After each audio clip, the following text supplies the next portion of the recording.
All right, ladies and gentlemen, it's time for Red Rain episode 180. Please welcome in your host, Walter Mitchell. Hey, thank you, Kyle Little Rock Ledbetter. On a Sunday morning, I'm coming off a fresh 3 hours of sleep. Oh, these late games for me are rough out here. But anyway, running on fumes and coffee, and just so delighted to have one of my best blogging buddies since '61 is his username.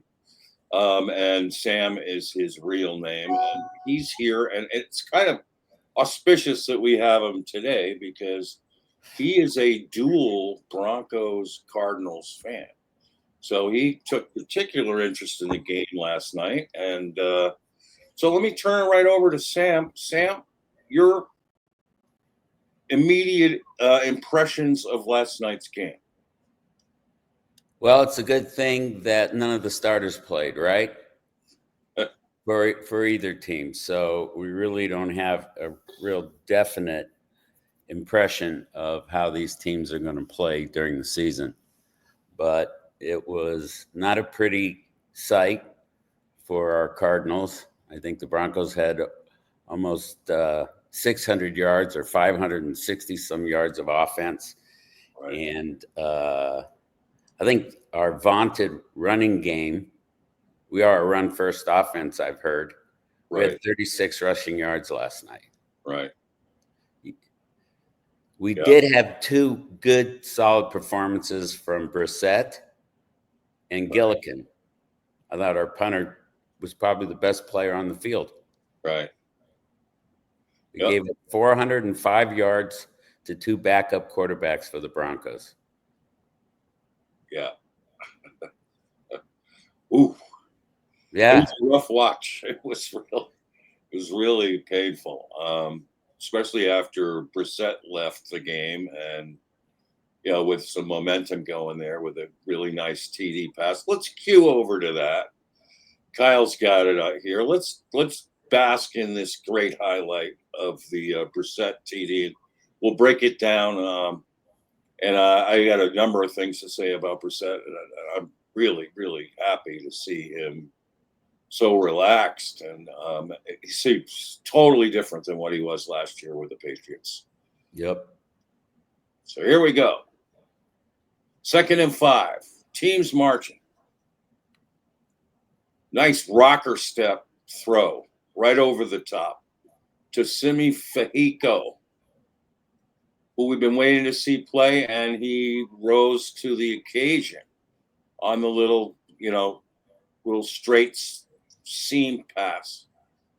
And Brissett drops the dime in there. Notice the good backside block by Josh Fryer, the Ohio State kid who's making this football team. Yes, I think so too. Good to see. Yep. And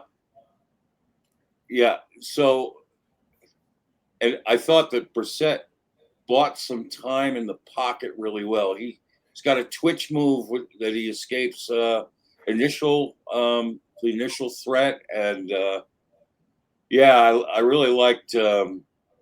Look at his feet. Plants his feet, steps into his pass. Everything's right there. And he may have the best mechanics of any of our quarterbacks, and maybe because he's actually been coached other than our other quarterbacks. Having looked at this and watching poor Clayton Tune, he's the guy I felt most. I really felt bad for him after a couple seasons of basically coaching himself. I mean, there's no quarterback coach to improve his play. And it's justifying. I mean, and I think that I don't think he's gotten a lot of reps. That too. At all. That too. This preseason. I mean, I think here's my theory on Clayton Tune is I think all along the Cardinals have pretty much figured out that what they wanted to do is bring in Brissett. They're not going to count Tune as a roster spot. They haven't. I don't think they were going to anyway.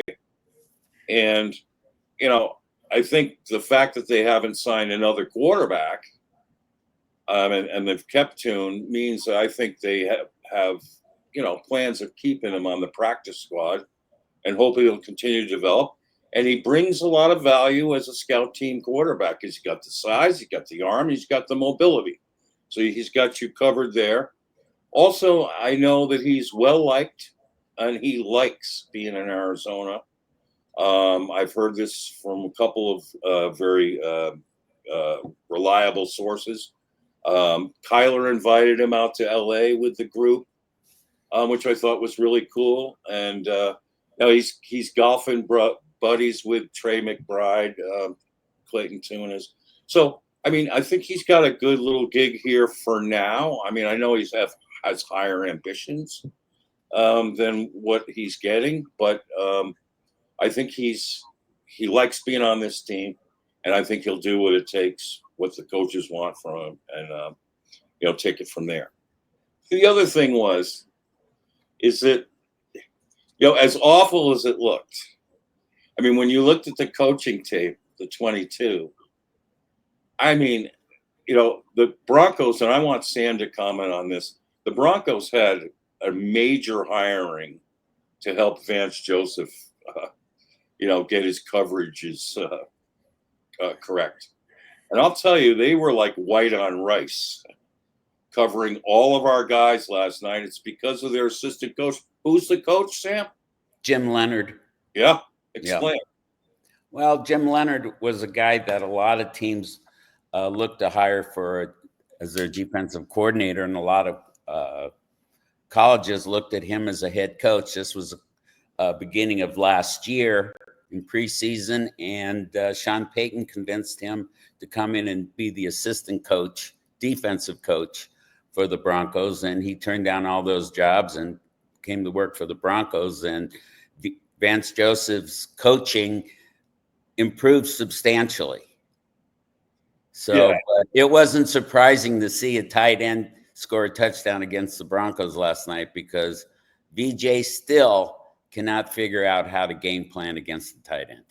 Yeah, and Trey McBride was having a field day. He was the one real huge positive. Killed him in camp practice. Right. So yeah. So there's Leonard right there from Wisconsin. I remember him really well. He was a quarterback there. Bright young coach. And they are playing sticky ass coverage all over the field. And it just combined with the pressure. I mean, they kept Jonah Ellis in the game. Yes. I mean, for the whole half. They kept Jarrett Stidham in the game for the whole half. It was relentless. And it was tough because the Cardinals had a makeshift offensive line with Josh Fryer at left tackle. And we know he's a more natural right tackle, but I think they're playing him at left so that he has left tackle, right tackle flexibility, can swing it. If Kelvin Beachum ever needs a backup, and then he could play right tackle too. So I think he's making the football team. But you had Leverett at left guard. I think he's Nick Leverett. He's a solid player. Sincere Haynesworth had to come in because, gosh dang it, the Cardinals' curse of draft picks getting ACLs continues. It seems it looked like an ACL, like he was Hayden Connor was just running on a pole to the right and then pulled up, and it looked like something popped in his knee, and he was going to make the team. I mean, for sure, center, sure. But he was a very good draft pick, especially with Fry's experience with him. That was a big loss. I think that'll be a big loss. Yeah. If it isn't an ACL? Was that confirmed? No, but I mean, they said they'll check it out in the morning. Yeah. Didn't look good. Hopefully it's not, or hopefully it's an aggravated one, not a torn one, but or whatever it is that it, this kid can come back from it this year. But man, that was a rough blow early on, especially to a makeshift line that hasn't had a lot of NFL experience. I mean, Leverett, and then over on the right side, John Gaines was back in action. That was really good to see, and timely, because Yes, he's going to have to be one of the swing guards and center on game day. And he's nursing a thumb injury, but it looked pretty good.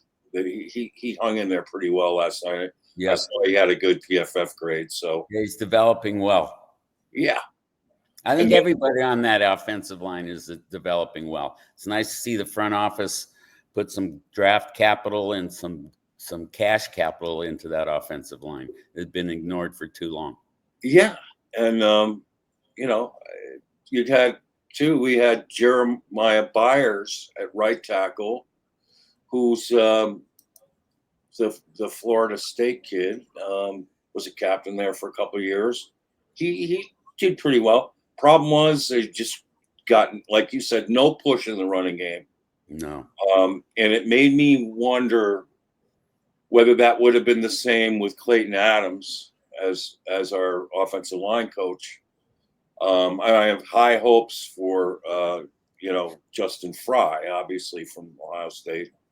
But our trademark is to get off the ball and do some butt whipping up front. And that was not happening last night. No. And what was interesting too was that I was pleased that Clayton Tune didn't turn the ball over. That could have happened, as he did, in game one. But look at this. So, his quarterback RTG rating last night was 68.8, which, then you look in the game before against the Broncos, the 49ers played 3 quarterbacks. All right. And there, Mac Jones' RTG was 54.2. Mac Jones, he's got some game. And then their other 2 quarterbacks, Carter Bradley was 20.5. And then, the other Tanner Mordecon was 18.8. As a team against the Broncos, they were 22.2 RTG. For us as a team last night, Brissett again was in the 130s, 133.9, and Clayton Tune 68.8 was a 87.4. So, I mean, I know it looked terrible, but when you see it from the backside angle and you see that, what options that Clayton Tune had, it was, and obviously his clock was speeded up big time because he had Jonah Ellis rushing one edge, and they got players up front. I'll tell you what, we ought to scout those guys on tape. Maybe we can claim a couple of them because that's right. So, and your Broncos, there are a lot of good. Their depth is outstanding, and they're so well coached. Well, the coaching staff has really made the difference. And it's a veteran staff. 100%. It's the opposite. It's the opposite of our Cardinal staff. It truly is, and that's continuing to be a major concern for me. Anyway, I'm one of the only ones seeming to worry about it. But you and me both. I mean, put it this way: the Broncos' special advisor, senior advisor Joe Vitt, yep, has more years experience in the NFL than the entire Cardinals defensive coaching staff combined. Right. So, which is 22 years in and each guy is getting credit for this year already. Right. We'll take 6 off of that coming in here. These guys had, 16 years of NFL experience, and that's including Ralph's 8. That's right. So, or 7, excuse me, coming into, up to last year. He's in his 8th season this year. I mean, Rouse's 8. DB coach Patrick Toney is now in his 3rd.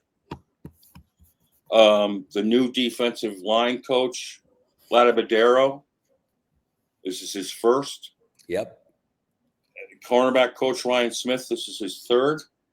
Inside linebacker coach Kristen Garcia, this is his 3rd. I think he was with the Cowboys 2 years, once as a quality control and then once as an assistant D-backs coach. And then Matt Feeney, the new outside linebacker coach, this is his 4th. That adds up to 22 years of NFL experience.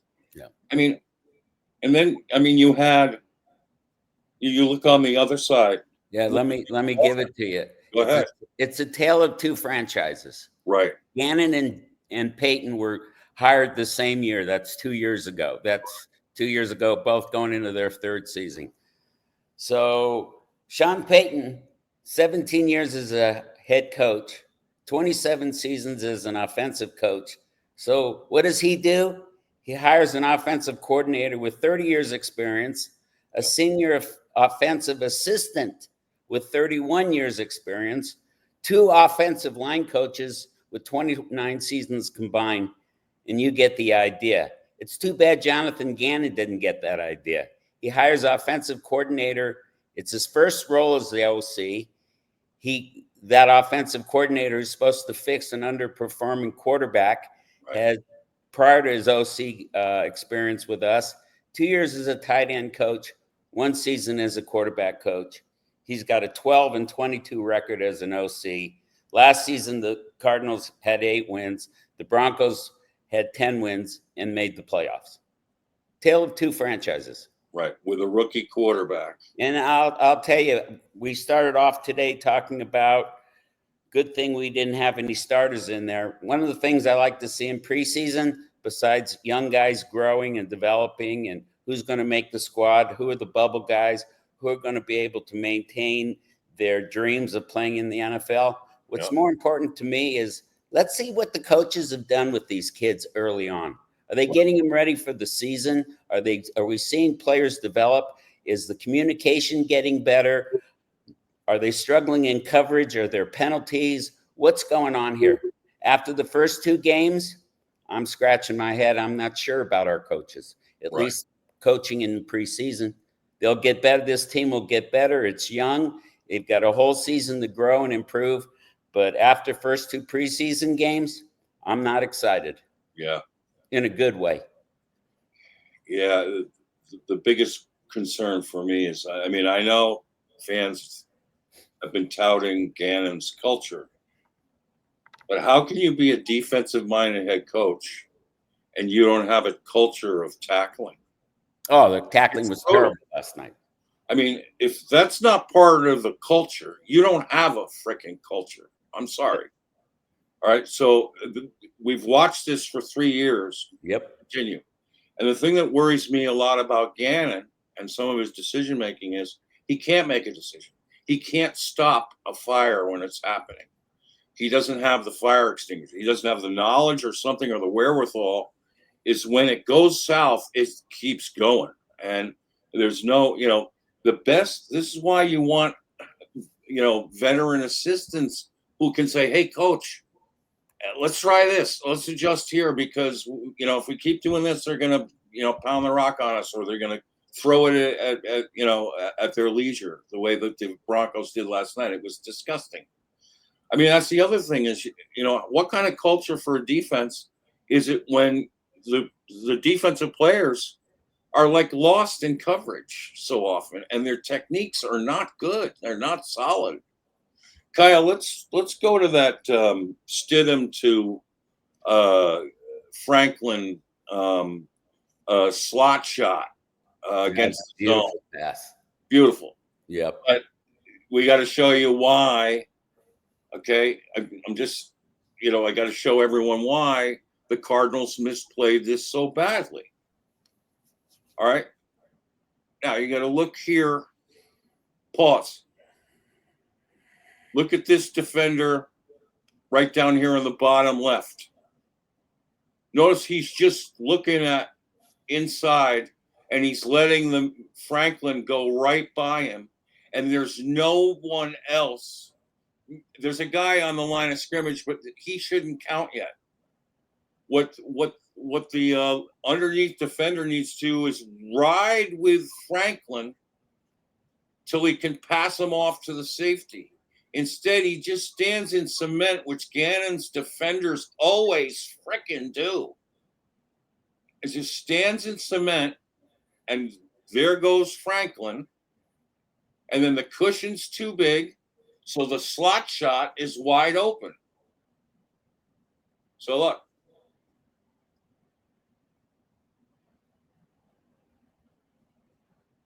Just easy peasy, throw. You always are taught to defend back first, then up. And you just got guys just standing there like cardboard boxes. And this is driving me nuts. This is 3 years of this shit. I'm sick of it. Yep. I mean, look at that. Look how easy that is. Yep. Gave up over 400 yards passing last night. The backup quarterbacks. And so easy. I mean, it's just, this is standard NFL. So. Well, it comes down to my comment on coaching. These are players who don't have an understanding of their roles in this defense. And even though they're not starters, even though the strength of our defense was not on the field last night, you have kids out there who don't communicate, who don't understand their coverage responsibilities. Right. They don't look well coached. That's right. There you go. You flip the page. On the other side, they're white on rice. Yep. Every play. Yep. They're not throwing weak zones, weak soft zones where you can, Clayton Tune might have had a better chance than what they were giving him. They're making it tough. They defended us the minute we came running out of the tunnel. And, we need to do that ASAP in Arizona, or we're going to continue to this thing's going to struggle. Even with a semi-improved pass rush, because if you don't do these things properly, you're not doing what the coaches should be teaching you properly. It's going to continue, and it's going to be frustrating like that. But I was encouraged to see Elijah Jones step up in the second half last night. He had 6 tackles. Yep. He had the strip fumble at the goal line. And he let me see what his PFF grade was. Hang on. 73.8, third best on the team, with an 80.3 coverage grade. Yay. I'll take it. I mean, this kid's talented, and we should be able to get a lot out of him. I mean, I saw every one of his games at Boston College, and I can attest. Once he gets comfortable, he's like Will Johnson. He jumps routes. He had 5 interceptions as a senior at BC, and all 5 of those interceptions led to wins to where we were behind, and they were game changers. So yeah, he was an Iron Man. He was an Iron Man at BC. It's good to see him. Oh, there you go. We're talking about developing players. There's one right there. Right, and that was his best game, I think, in the program in the last 2 years, and that's something to be excited about. Will Johnson, holding penalty again, but let's show the one, Kyle, about the chase down he had on the Evan Engram.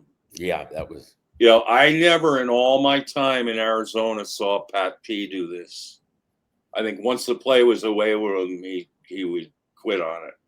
But watch this. Watch the effort that Will Johnson puts in on this play. Oh, my. Oh, do we have a video for this one?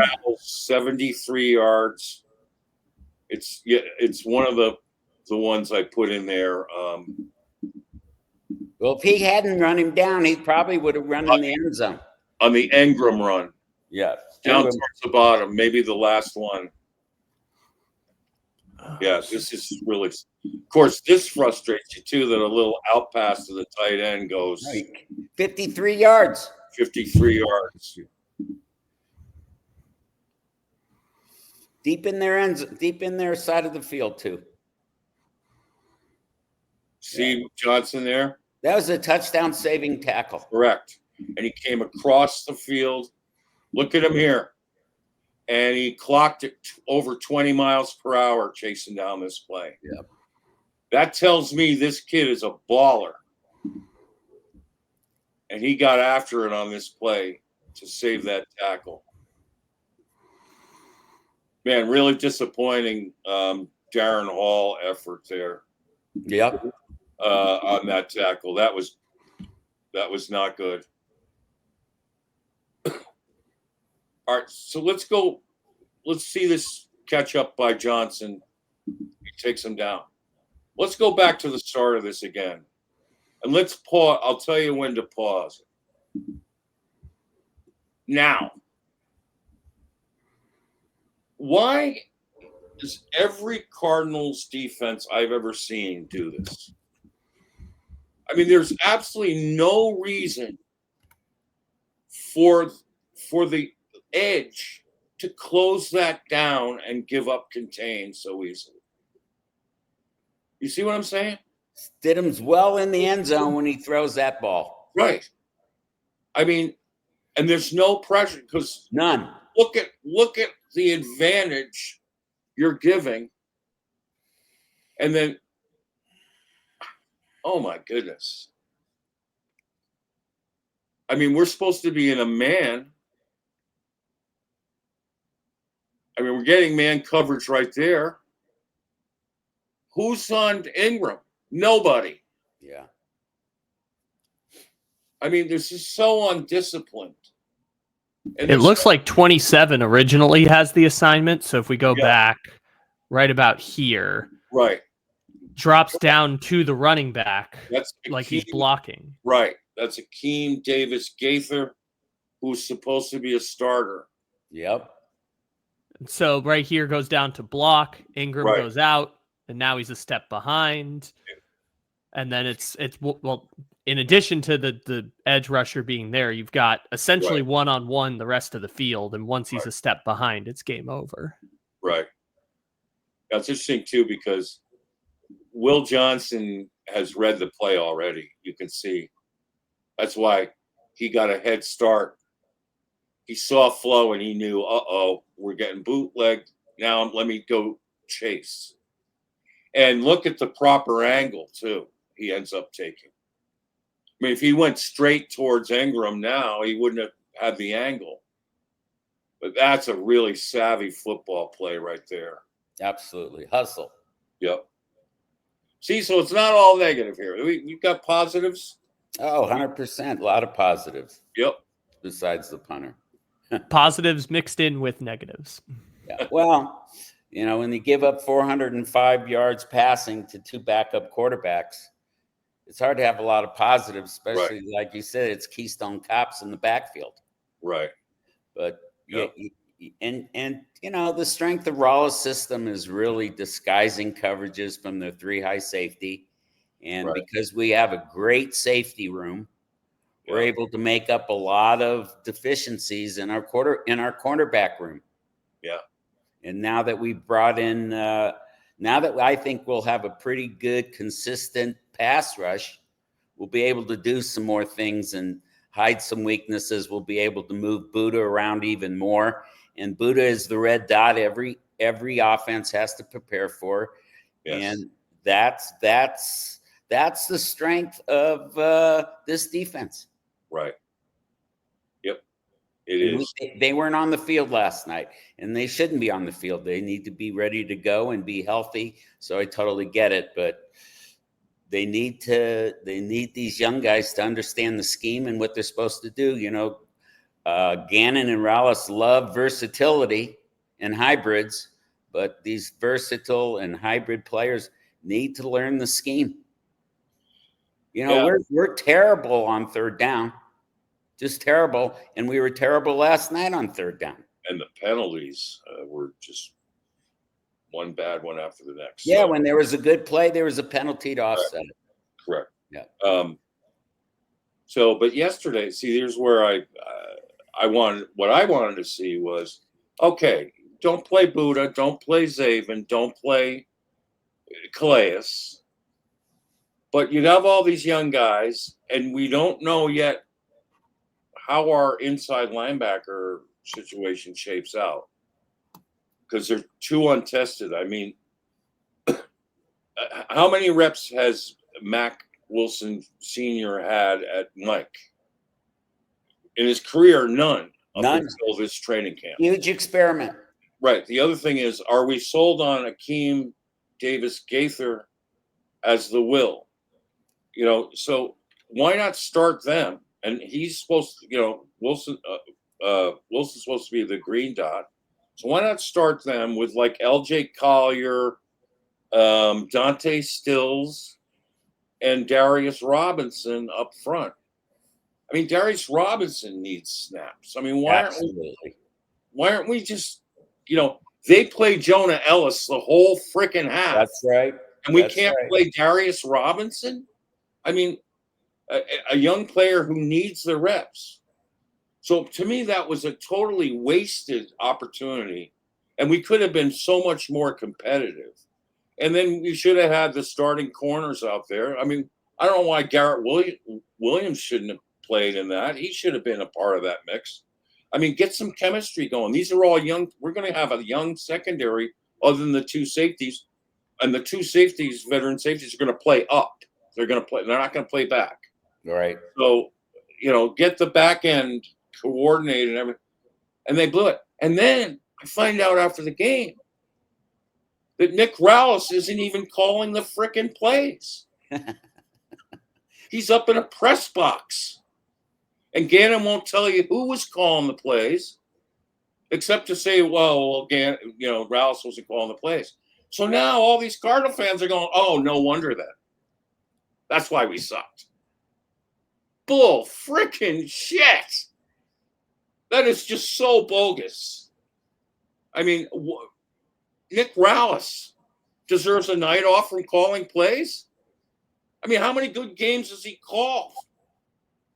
I mean, it's just mind-boggling. What's the point of being up in the press box? And here's the other thing. After what he saw in the first half with the press box, why isn't he in the half at the half going, no, I'll take this over. Let me get it on the field. That's just disgusting. No, it's just awful football decision. And it makes it so, think of it, you're a player, you're defensive coordinator. I'm not going to call plays this week.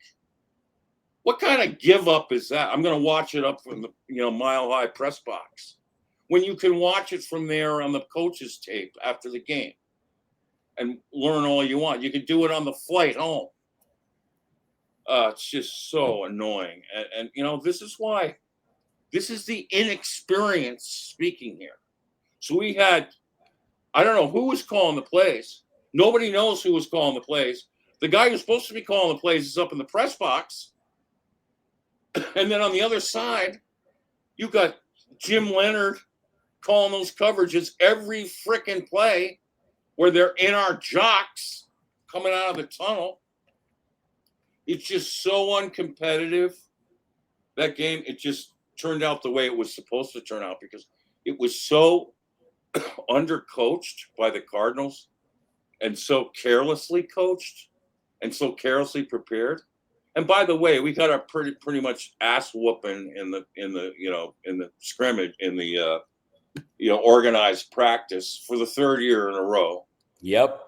I mean, how prepared are you going to get this team? And you put the play caller up in the play box and says, "No, I take the night off." I didn't know that when I said preseason is an opportunity for me to evaluate coaches. So there you go. Even more disappointment. It's rank arrogance. I don't know. I don't have another word for it. It's interesting. You arrogance. Here's what I'm calling it. You said you used one of the two words I picked: ignorant arrogance. Yeah. Ignorant. Yeah. Like the arrogance of thinking that, oh, with my young bucks who I can control, who, by the way, what kind of a night was it for the 2 rookie line coaches? They got their asses kicked. Although Mustafa and the kids at the end came on. I got to give them credit.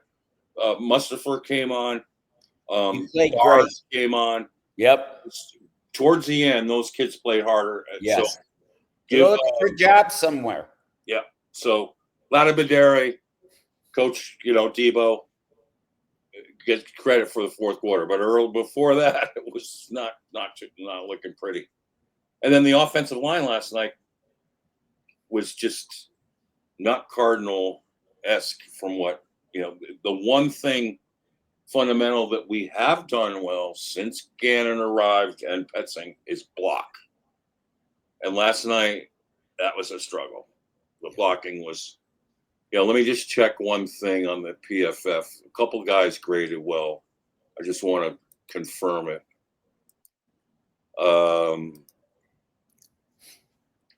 John Gaines had a 67.5. That's great to see. That's really encouraging. Yep. And he played for Justin Fry at UCLA, so that's great. Yep. And then Hayden Connor had a 60.0 before he was out. He plays. And then Fryer had a 59.3, but he had a 78.7 pass blocking grade from left tackle. And those Broncos edges were really good. They're really good. Yep. And Royce Newman at right guard had a 57.1, but he too pass pro'd well at 84.1. That was a good signing. Yeah, I think it's depth. Yeah, I think we may need him now, especially now that Connor went down. Yep. I wonder if he can play center, Newman. I think he might be able to. I think our left side of our offensive line is solid if everybody stays healthy, including our center. It's the right side, and Adams has played well, and, Yes. You just have to hope our right tackle stays healthy. Yeah. And all-world Kelvin Beachin can come in and take over if they need him. Yeah, I love that guy. Me too. Yeah. I think, Sam, what this team needs is the veteran leaders to take over. They'll make up for neophyte coaches. I really believe it's got to happen that way. They should know. We have enough veterans here that they should know better. Like, hey, coach, you know what? This isn't working, and here's why. And here's how we need to correct it. Buddha did some of that last year. Yes, he did. Yes, he did. So he started something that I think now we can build off of. I mean, the way Buddha helped prepare that Rams game when we whooped the Rams, I mean, he was a single torpedo wrecking crew of a Sean McVay offense in a way I have never seen before. Like a one-man show of like how to stop this on run blitzes, taking out Kyron Williams, double teaming Cooper Kupp on key third downs, getting deflections. I mean, he had the whole game plan on his wrist. Yep. And then executed it to perfection. So I think that what we need from our veterans is to give the coaches some heads up of things we can do, adjustments we can make. At halftime, I think it's going to be really critical for the veterans to step up and really, tell the coaches, look, here's what I'm seeing. Here's what we need to do to adjust and things like that. So yeah, if they listen to him. I mean, you brought in Calais Campbell. If there's anybody who can do some coaching as a player on the defensive line and the defense in general, it's that guy. That is. I think the best signing of the year for the whole squad was Dalvin Tomlinson. Yeah, except I'm worried he's going to be the next Justin Jones. Oh, I hope not. Bilal Nichols, who was the guy from Buffalo. Well, who went back to Buffalo and played great with our money in his pocket. Right. So yeah, I've purposely forgotten that bum's name. Oh, yeah. I'll think of it in a minute. But Tomlinson, if he has a good season, and I'm hoping he will, we're going to be able to get off the field on third down. People aren't going to be able to gash us running the ball on third down. Plus, we need to stop the run. We need to get off the field. And he should be the guy to do it, along with Nolan if he ever gets healthy. Yeah. That's what a combo they could be inside. Absolutely. But the report is he's nursing a knee injury. Oh, jeez. Frickin' A. So I think the whole team might be nursing a knee injury. Maybe this is the fat cat treatment that Jones and Nichols got last year or whatever. But I noticed that Calais was a key contributor in the joint practice. Okay. It's not like, I'll just sit with this one out, guys. He's in there. He's like Buddha, Absolutely. Like a football conscience. That's right. Like if my guys are out there, I'm out there. Yep. I'm not going to feign some, oh gosh, I'm a little tight in the hammy today. He's going to be out there because he understands the value of teamwork, and so well, So, your Broncos are loaded, dude. Holy cow! Yeah, they are. What do you think of Bo Nix? Well, I think Bo has a long way to go, but he certainly opened a lot of eyes. He certainly got me excited after his play last season. I mean, after the wonderkind in Washington, right? Bo was right there for Offensive Rookie of the Year, but he's got a lot of growth left. He has some deficiencies. He has some mechanics issues, but I know he's working hard. I know he worked with a quarterback guru in California. He spent a lot of time with Drew Brees in the offseason. And then his quarterback coach has been fantastic. And you look at and not just Bo's improvement, you look at Stidham's improvement. Right. Stidham looked unbelievable these two preseason games against the Niners and the Cards. Yeah. Just tremendous. And Ehlinger. And Ehlinger looked good, man. Yes, he did. He threw some nice passes. But Stidham, because I've seen Stidham a lot over the 3 seasons he's been with the Broncos, he's substantially improved. One thing about Sean Payton, he knows how to develop quarterbacks. Yeah. He's patient with them when he needs to be patient with them. But and Bo Nix will continue to improve. I don't think there'll be any changes to the rotation there. But Sean Payton knows how to get a lot out of quarterbacks, and he's very demanding. And it's the tale of 2 franchises. We have a quarterback who's underperformed for 7 seasons without a quarterback coach. He's self-taught. And that's my comment with Clayton Tune. When they signed Brissett, if I were Clayton Tune, I'd have called my agent and said, "Get me out of Arizona. At least I'll go to a place where somebody will coach me." Right. So you have no coaches, you have no quarterback coaches to speak of in Arizona, and then you've got the kind of coaching you've got in Denver, and you see the difference. And you'd think it would be different because it was Israel Wolford who coached Clayton Tune at the Senior Bowl and liked him a lot and put in the plug. Yeah. Unfortunately, Clayton Tune has more quarterback experience than Israel Wolford. He does. And he came from the Bill Parcells mold of, he played 4 years. He started for 4 years, maybe 5 years, actually, because of the COVID years. And, it's disappointing to me because I was really excited about that pick, and I did a lot of research on Clayton Tune. I've talked to a number of people close to him, and I'm very, very invested in him. And it really hurt to watch what he had to go through last night. And for him to just look so, that's not the Clayton Tune I saw on tape. He just looks like his clock is sped up so fast. But part of that is, he's getting instant pressure on a lot of plays. And he, at the same time, he looks downfield and there's, like I said, white on rice. I think that they wore white for a reason. like they bury you in snow. I mean, they were just so tight in coverage, and that's stuff that can be taught, and there, especially for guys that are becoming professionals. That the teaching shouldn't be so difficult on that, but for some reason, now in the third year of Gannon and Rouse, I mean, look at Catrell Clark last night. Yeah. He's still 2-3 steps slow. Yeah. He's given too much cushion. He's a trail cover guy. Like when I saw him at Louisville, and so did Brett Coleman, we were like, put him in the slot and have him play trail coverage. He's got that kind of dog in him. But him on the perimeter just playing cushion and zones. I mean, he's not a perimeter defender. He's a slot defender, just like you said. He'd be better off moving Jarrett to the perimeter, yes, and using Cattell as a slot. Yeah, I agree. And we need help in the slot.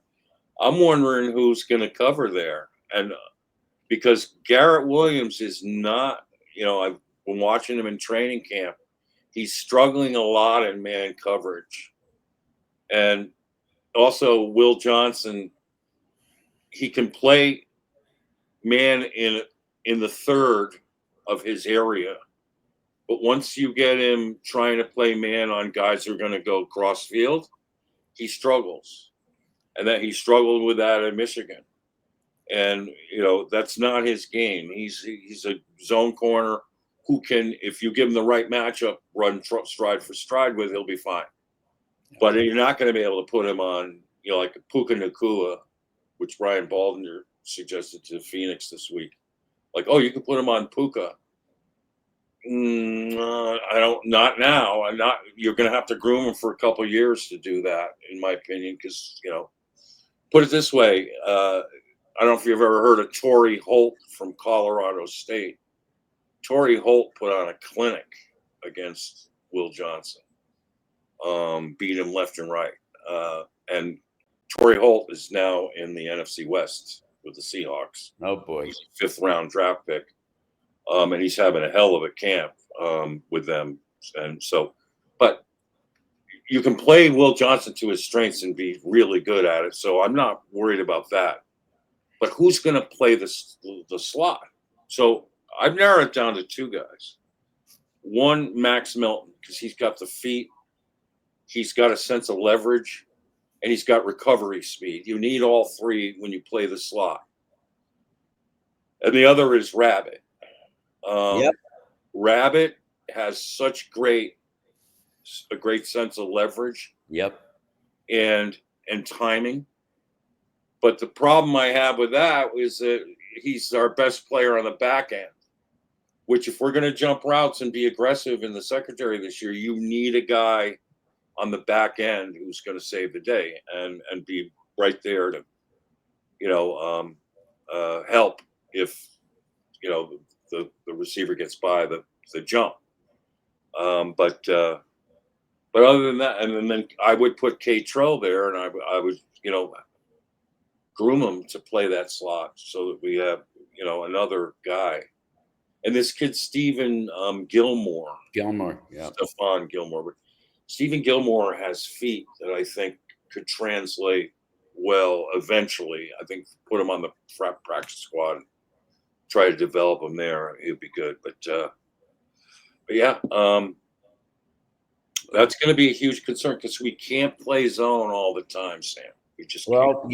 You had an eye-opening post a few weeks ago, and you went through everybody's man covered skills, and none of them are good. Well, actually, Elijah Jones, in his last graded season at BC, had a really good man grade. Yeah.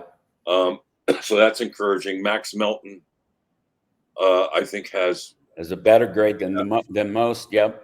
But if they move Melton to the slot, who's going to play the boundary on the other side? Well, Garrett, I think through bigger receivers, Garrett will be fine. And you put Garrett and Will on opposite perimeters. I think they'll be good. And Elijah Jones. Yeah. Elijah Jones once once they get him comfortable, he can be a major contributor. So we need him. We do, and I'm just shocked that they've had him on the third team all camp until now. Maybe he moves up. That's just weird to me that with his talent. Here's what bothers me too is that the skills you're not seeing majorly developed skills on defense, and you're not seeing any confidence. Confidence or comfort in the scheme. These kids don't know what's going on. Exactly, and that's part of the development is and I think in part there's part of that is that how the coaches like to yo-yo players in and out. I've never been a fan of that. Like there are guys for the Cardinal defense that I would keep on the field always. Buda Baker, but play him up. Absolutely. Always.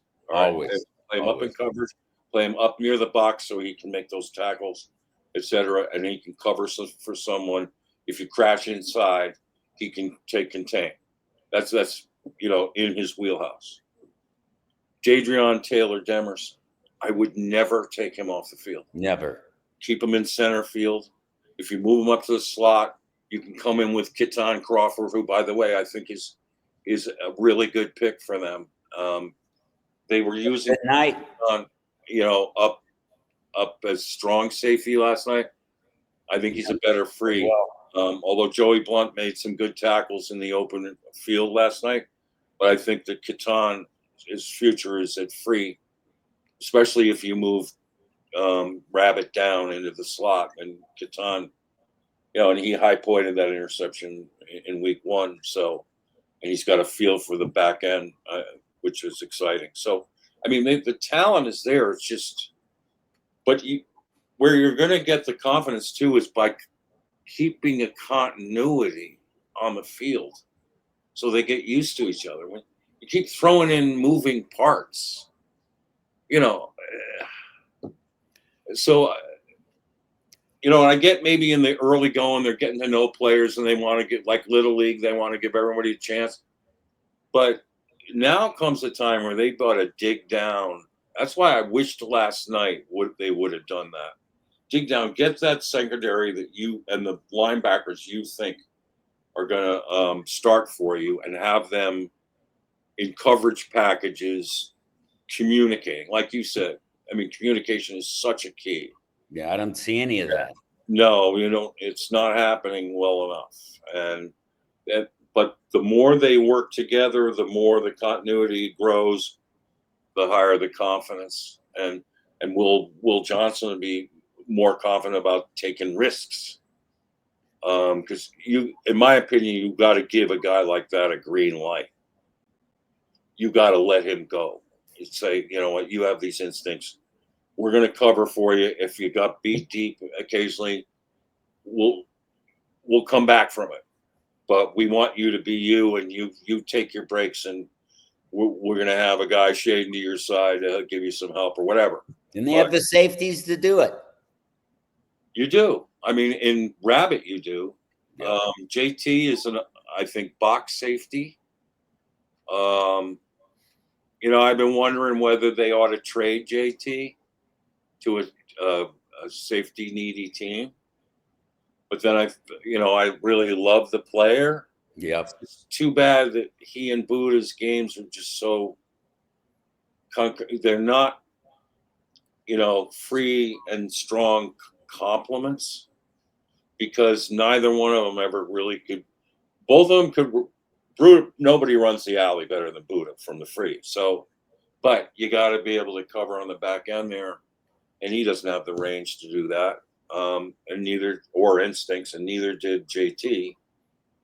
But now you got Rabbit, and now you got Keaton, and both those guys have the speed and the savviness and the anticipation to be able to pull it off, I think. So it's encouraging. I mean, the talent's there. Can they develop it?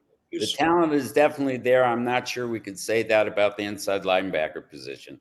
Yeah, it's mystifying to me that we're in this quandary in year 3. Yep. Particularly after 2 years of Kaiser not turning out to be. I mean, I said it from the minute they brought him in. I said, this guy's not a Mike. He played really well for them at week. And then they pulled Zaven out to the edge. And in my opinion, they weakened 3 positions by doing that. They weakened the weak side inside linebacker where Kaiser should have been. They weakened the middle linebacker where Zaven should have been. And they weakened the outside pass rush because Zaven just has never been suited for that. The pass rushing role. For setting the edge, great. Yeah. A lot of guys can do that. Yeah. And, you want guys to be able to do both. And looks like we got a player in Jordan Birch on the edge over there who, is big, strong, physical, and yet twitchy. He's got some quicks to the ball. Yes, he does. Like you said, the talent is there. You have to coach them up. They have to understand what the coaches want. I mean, it's interesting. The one thing that the Rallis-Gannon defense gets high praise for is their coverage disguises from that 3 high safety. Well, maybe they disguise it so much that their players are confused by it. Well, here's the problem with it. The disguises are great. The coverage on the back end sucks. Yeah. So, I mean, if you do read it right, your hot route's probably wide open. So, I mean, you got to coordinate so that, all right, we're going to disguise this and you guys are rushing and you guys are covering. But if you don't cover it on the back end, you can't zone it. You can't.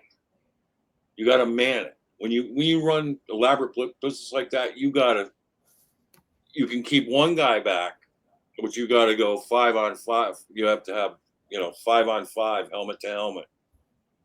And that's been the problem is again, ignorant arrogance to think we can run this exotic blitz and then just zone it on the back end and hope they, panic and throw it right to us.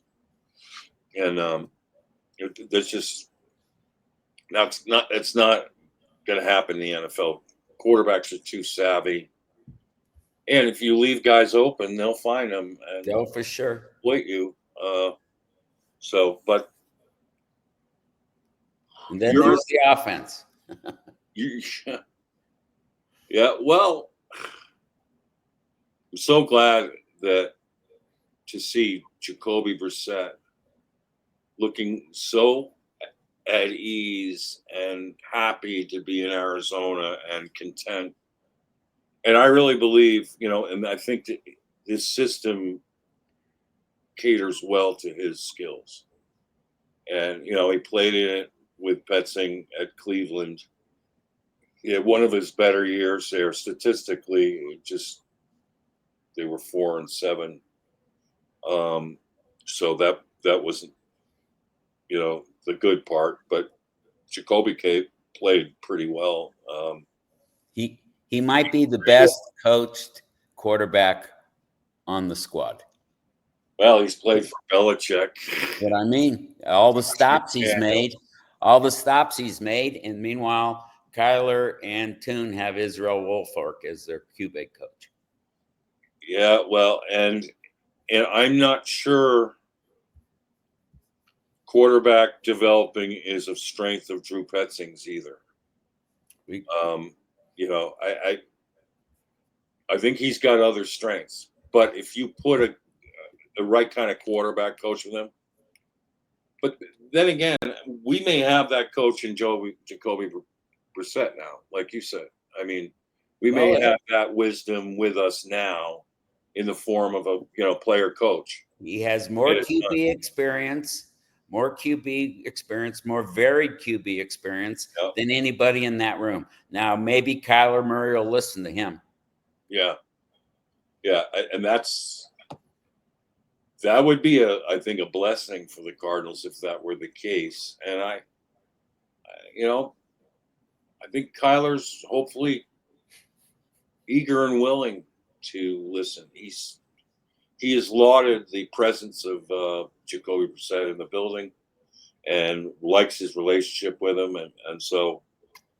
But Kyler I'm not sure Kyler gets coached by anyone but his dad. Right. And I agree. And I just get the sense that nobody's ever good enough to coach him, or in his mind, or he's got better ideas. And that doesn't help. I mean, but if Jacoby Brissett can talk sense to Kyler at times and help Kyler to keep his chin up. Yep. And to stay on the guys as a positive leader, then we got a really good thing going there. And I'm excited to get back to seeing an offensive line that's going to hopefully pick up where they left off last year, and get off the ball and move people like they were doing. So, final thoughts? Well, I'm concerned about how we're going to do this year. I've never been able to predict how this team is going to finish. When I get too excited and too positive, I'm disappointed. And when I'm disappointed, they do better than I anticipated. But I know they have, quote unquote, an easier schedule this year. But I got to tell you, weeks 9 through 11, and those last 6 games against the Bucks, the Rams twice, Texans, Falcons, and Bengals, I don't see a win there. I having a hard time seeing a win there. And they got Dallas on Monday night after the bye. They're at Seattle, and then they're home against the 49ers. That's a crucial stretch. But for me, bottom line, they played the Seahawks at home the 4th game of the year. If they don't beat the Seahawks, or they're as uncompetitive as they were last season against the Seahawks, I'll have seen everything I need to see. Yeah. Yeah, I was big on the Seahawks games last year before they happened. I was thinking that those were going to be the 2 most critical games. And of course, we haven't beaten them in years. So, nope. Geno Smith 6-0 lifetime. Don't get me started on their fan base. Oh yeah, I love their head coach too. Oh my God, the new head coach. Oh my God, yes. The guy from the Ravens. Yes, Mike McDonald. Yes, he's always yes. If you're not doing it right, I'm going to find somebody else. That's right. And their discipline, their defense is going to be really good. And they pulled Ernest Jones out of a hat in a trade, which I couldn't believe they got away with it. They had signed 2 free agents they thought could man up in the middle. He was like, "This is the way we want it." And he traded both of them away and got in Ernest Jones, who now, in my opinion, is maybe the best Mike. I'm not sure Fred Warner's a Mike. I think he's more of a Will, but I think he's the best Mike in the league. I'm in the division anyway. But yeah, the interesting thing would be with Kubiak coming in to coach Darnold. They have a history together from the 49ers. And they might be sneaky good. I mean, and they won 10 games last year. They're always sneaky good. And let's hope that Achilles heel of an offensive line, there'll be a lot of pressure on Darnold. And when Darnold gets pressure, Darnold throws interceptions.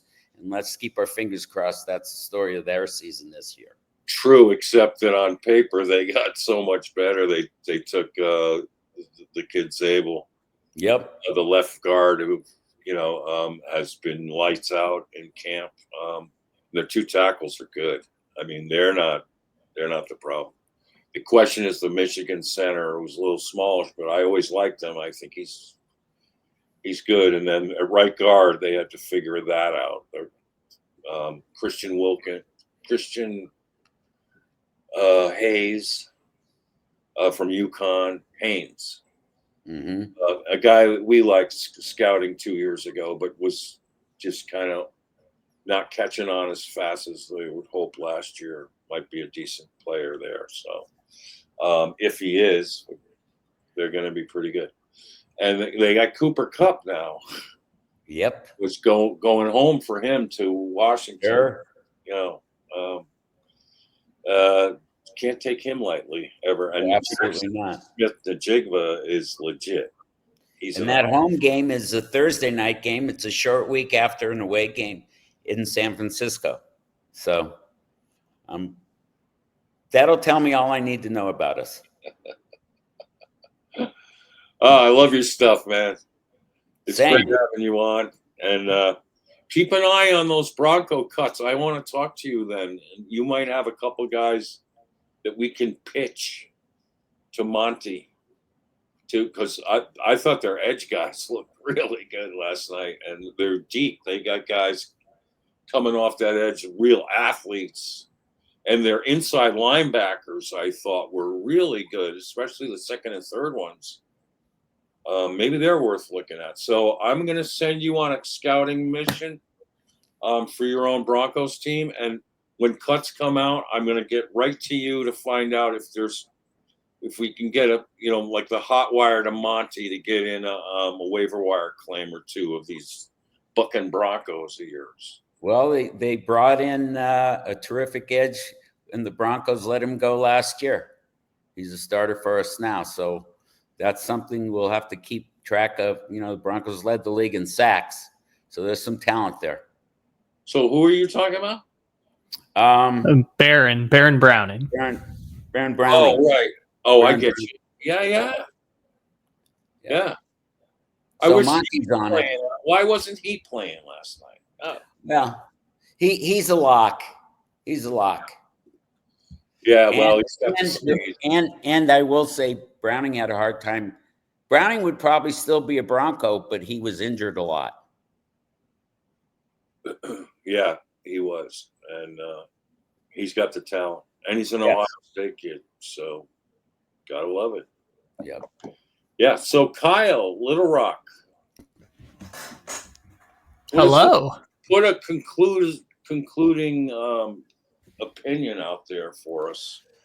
Well, you didn't see the starters, so you can always take that with a grain of salt. And you know what? You're going to play the Raiders next week, so that's always a good tune-up game normally. I don't know what it means for the preseason, but historically speaking, the Raiders are a great team to tune up things against. So we'll see how it goes for preseason game number 3. I know it's the one where most of the starters don't really play, and the day after we're thinking about roster cuts and things like that, but we'll see how they do in those joint practices. I think over the years I've kind of come around to like the joint practices are sometimes more valuable than the preseason games. Now the Cardinals did bad in the joint practice too, but at least the joint practice is the thing to maybe look forward to, especially against the Raiders when you're not going to see a lot of starters. And like we mentioned, a lot of it is figuring out who's going to be the 50th, 51st, and 52nd guys on the roster and who's going to the practice squad. So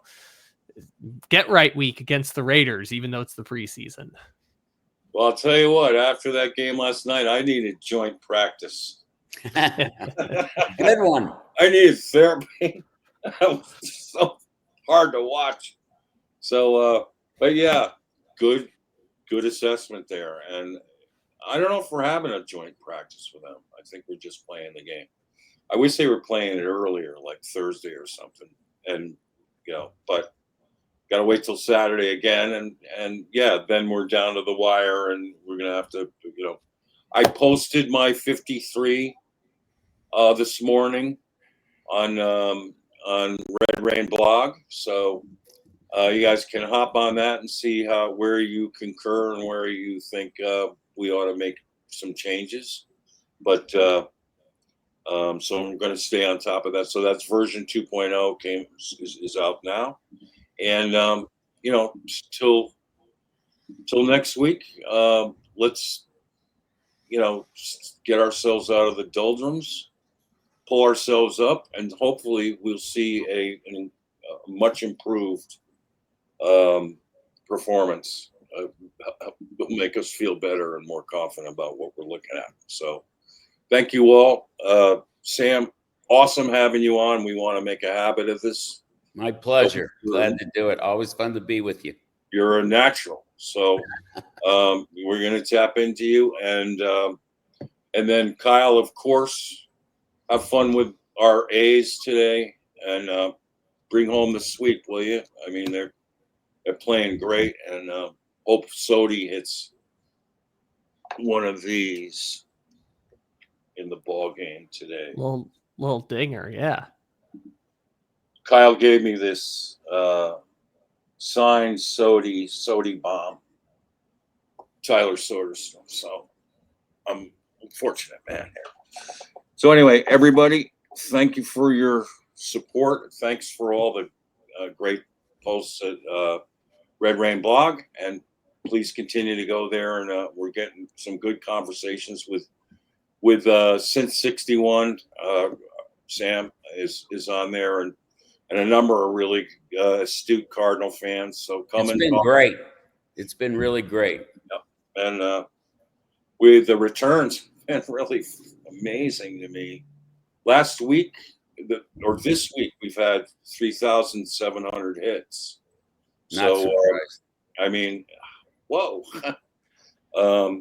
And I'd also say thank you to all the people who listened to the podcast last week, because usually we went away for 5 or 6 months and our numbers didn't drop off at all. So you guys were here and you guys were ready. Thank you. Yeah, and hopefully we can keep giving you Cardinal info to chew on and discuss. And we're all in this together. And hopefully, last night was a wake-up call, right? And as Jonathan Gannon said after the game, well, we really got to get back to fundamentals. Let's do it. But although he is not in favor of live tackling drills, so I don't know how you correct tackling without practicing live tackling. And the fundamentals of it. And if I were, calling the shot on that, I'd have a live tackling drill, and you know who I'd lead it? Buda Baker, and teach it. Absolutely. Have him rally up the guys, say, all right, guys, let me show you what I got in tackling. So let me show you what I believe, and let me show you the safe way to tackle and the right ways. And now let's do it. Let's get after it. And it doesn't have to be a long session, but we all grew up in hamburger drills. I mean, it's the way you learn how to tackle. So, or they can do it in a simulation with stand-up dummies. I don't care, but getting the head across and up, and the wrap, getting the breaking down properly, doing all the fundamentals of tackling.